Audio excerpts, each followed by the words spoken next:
just because we saved a few dollars, there is a bigger cost to that.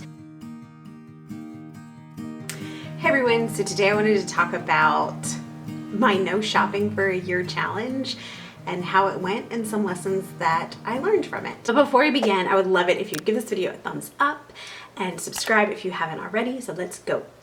Okay, so in 2018, I committed to not buying clothes. Now, I did give myself a few allowances. So I allowed myself to buy 2 pairs of shorts, undergarments, and a bathing suit. And then I also decided, okay, I'm selling a bunch of stuff off Poshmark. I can use those profits to, maybe buy some things that I need. But I ended up buying 5 things the entire year. So I would say it was a success. And I kind of wanted to recap, share with you some lessons I learned, and kind of explain why. So I realized that when I was out buying groceries or going on a Target run, or if I was at Sam's, I would end up stopping and looking at things just because they were there. It wasn't necessarily things that I needed or even wanted, but it was on sale. It's just such a stupid reason to buy something. Because it's on sale and you might need it later. No, that's dumb, that's stupid, stop doing that. Never went into debt shopping. We didn't go back into debt. I wasn't swiping a credit card. I was just buying things I didn't need. And so I decided, hey, you know what? I'm gonna do this little experiment. I'm gonna shop my closet. I'm gonna be really intentional about my purchases and I'm gonna see what happens. So I can't really think of any cons to doing this. There were no situations where I ended up missing out on a great fashion opportunity. If I just didn't buy stuff, I didn't buy it. It wasn't meant to be. I don't really believe in meant to be, but it just wasn't what I needed to do. But I did want to share with you a few pros. Okay, so pro number 1, I realized what my spending triggers were. Boredom and sadness. I will shop because I'm bored. I will get on Amazon. I will get on the Target website. I will go to Target because I'm bored, which is stupid. My second spending trigger, sadness, kind of took a little bit more to work through. So over the summer, I had a miscarriage and I've talked about that a lot. I've been very open about it. It has taken me a very long time to work through it, and that's okay. We all move at our own pace. But there are days when something would set me off and I'd be sad, and then I would find myself during my kids' nap time looking at Amazon on my phone for things I don't need. And so I really had to check in with myself and ask myself, okay, why are you feeling this way? What brought this on?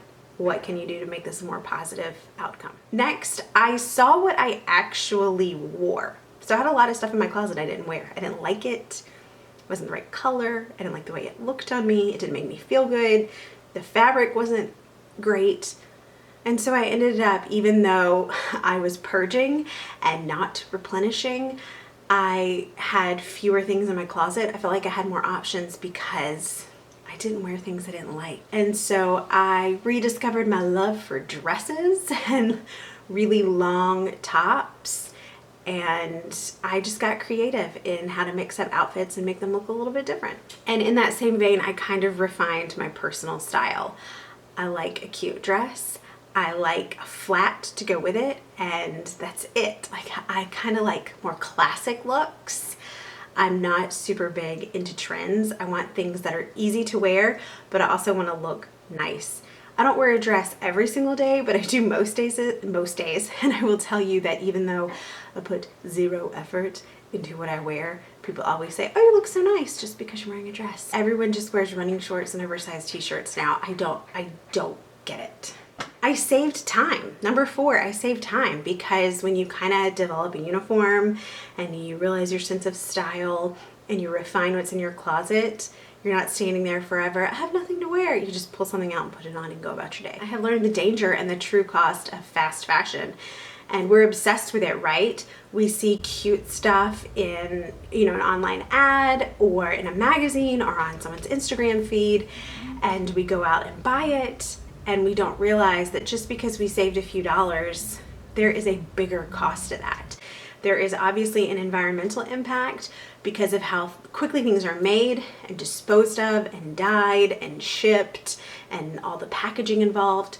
But there's also an even bigger and more horrifying human cost to that, in the way people are treated, in the way that they are not paid a fair and livable wage.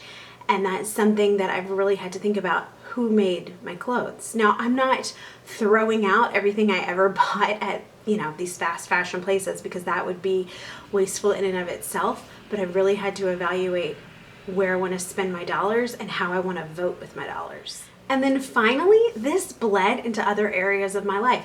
I ended up, I don't want to say becoming a minimalist, because I'm not a minimalist, but I ended up not spending in other areas, or just waiting to spend in other areas. At one point, I posted a picture on Instagram of the little bit of makeup that I had been using, because I just hadn't bought any.